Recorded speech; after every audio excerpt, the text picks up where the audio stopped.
At 9:15 p.m., Sarah Martinez was walking to her car after her nursing shift. At 9:18 p.m., she saw 3 men attacking someone in the parking lot. At 9:19 p.m., she made a choice that changed everything. She threw herself between a knife and a stranger. And 48 hours later, 300 bikers showed up at her hospital room. This happened 4 months ago in Phoenix, Arizona. And what happened that night will restore your faith in humanity. Watch until the end because the twist in the story is incredible. September 22nd, St. Mary's Hospital, Phoenix.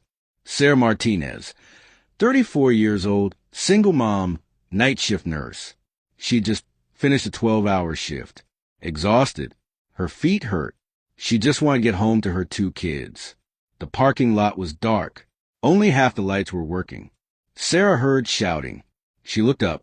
3 men in the shadows. They were surrounding someone, pushing him against a car. Most people would keep walking. Call 911 maybe. Not Sarah. She ran toward them. She's 5 feet 3 inches, 120 pounds. No weapons. No backup. Just her voice yelling, "Hey! Leave him alone. I'm calling the police." The 3 men turned. One of them had a knife. The person they were attacking was wearing a leather vest, a Hell's Angels patch on the back. His name was Marcus Hawk Thompson, captain of the Phoenix chapter, 52 years old, former Marine. Here's what Sarah didn't know. Hawk had a heart condition. He'd been at the hospital for tests. The 3 men followed him from inside. They wanted his wallet, his bike, his vest. That vest means everything to a biker. It's not just leather. It's brotherhood. It's earned. Hawk was trying to fight back, but his chest hurt. His medication made him weak. He was losing. Sarah pulled out her phone, started recording, started yelling, "I've got you on camera. The police are coming." One of the attackers turned to her. "Mind your business, lady." Sarah didn't run. She moved closer. "Let him go. Now." That's when it happened. The man with the knife rushed toward Hawk. Sarah saw the blade. She saw Hawk's face. He couldn't move fast enough. Sarah jumped in front of him. The knife went into her left shoulder. For inches deep, she screamed. Hawk caught her as she fell. The 3 men ran. If you're already hooked, hit that subscribe button because this story gets more incredible. Hawk held pressure on Sarah's wound. He called 911. He stayed with her. Blood all over his hands. His vest. He kept saying, "Stay with me. You saved my life. Stay with me." Paramedics arrived in 6 minutes. They took Sarah into emergency surgery. The knife had missed her artery by half an inch. If it had gone 1 centimeter to the right, she would have bled out in that parking lot. Hawk rode his motorcycle behind the ambulance all the way to the hospital. He refused to leave. His brothers from the club started arriving. 5 bikers, then 10, then 20. They filled the waiting room. Leather vests, tattoos, beards. The hospital security didn't know what to do. But the bikers weren't causing trouble. They just sat there, quiet, waiting for news about Sarah. At 2 a.m., the surgeon came out. "She's stable. She's going to be okay. She lost a lot of blood, but she's strong." Hawk broke down crying. These big, tough bikers. They were all crying. Sarah woke up 18 hours later. Her mom was there. Her kids were there. And Hawk was there, standing in the corner, holding his vest in his hands. He walked over to her bed. "You don't know me, but you saved my life. Why? Why did you do that?" Sarah's voice was weak. "Because it was the right thing to do. I'm a nurse. I help people." Hawk nodded. He couldn't speak. He just put his hand over his heart, tapped his vest twice, and walked out. Sarah thought that was the end. A crazy night. A scary story to tell. Recovery and back to normal life. But then day 2 happened, and everything changed. Comment right now. Have you ever done something dangerous to help a stranger? Drop your story below. And keep watching, because you won't believe what happens next. Sarah's hospital room was on the 4th floor. At 10 a.m., she heard engines, loud rumbling outside her window. She looked out. The entire hospital parking lot was full of motorcycles. Hundreds of them. She counted 50, then 100, then she stopped counting.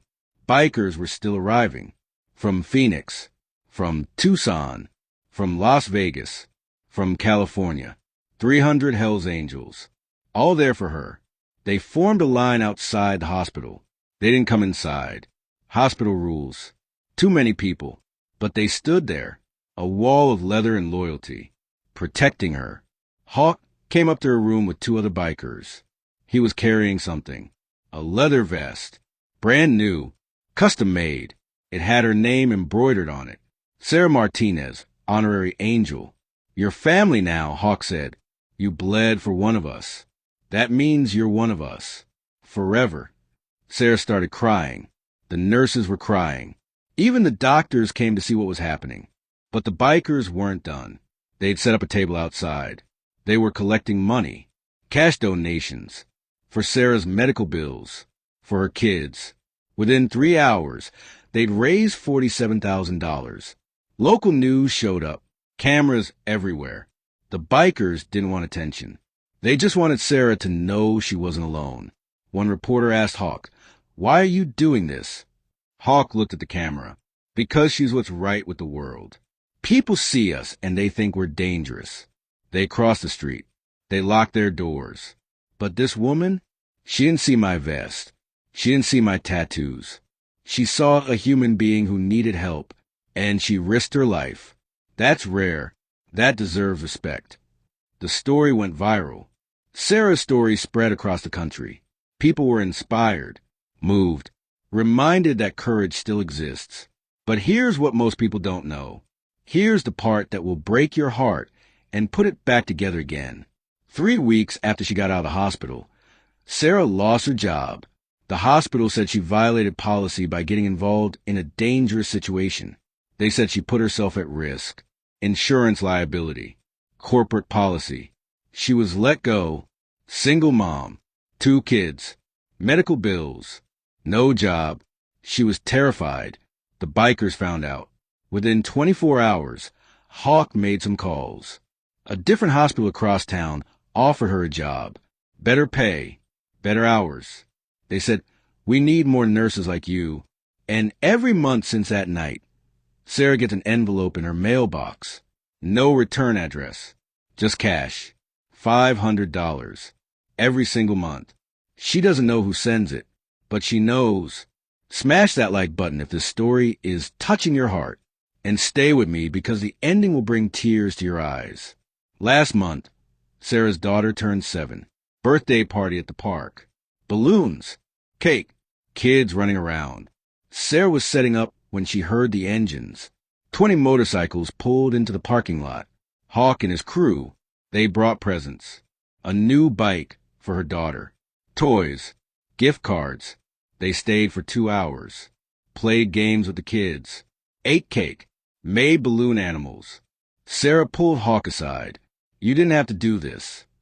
Hawk smiled. "You gave me my life back. You gave me more time with my grandkids. More rides with my brothers. More sunsets. I owe you everything." "You don't owe me anything," Sarah said. "Yeah, I do," Hawk replied. "And I'll spend the rest of my life making sure you and your kids are okay. That's what family does." Today, Sarah still has that vest. She wears it sometimes. She goes to biker events, charity rides, toy drives. She's not a biker. She doesn't ride. But she's family. The 3 men who attacked Hawk, they were arrested 2 weeks later. Caught on Sarah's phone video. Charged with assault with a deadly weapon. They're in prison now. Hawk is healthy. His heart is good. He rides every weekend. And Sarah rides on the back of another biker's motorcycle sometimes. Her kids love it. They call the bikers their uncles. If you ever see a biker, remember this story. Remember that beneath the leather and the patches and the tattoos, there's honor, there's loyalty, there's family. And if you ever have a chance to help someone, even if it's scary, even if it's dangerous, remember Sarah. Because one moment of courage can change everything. Subscribe to this channel for more stories that prove kindness still exists. Stories that prove people still care. Drop a comment. Would you have done what Sarah did? And share this video because the world needs more stories like this.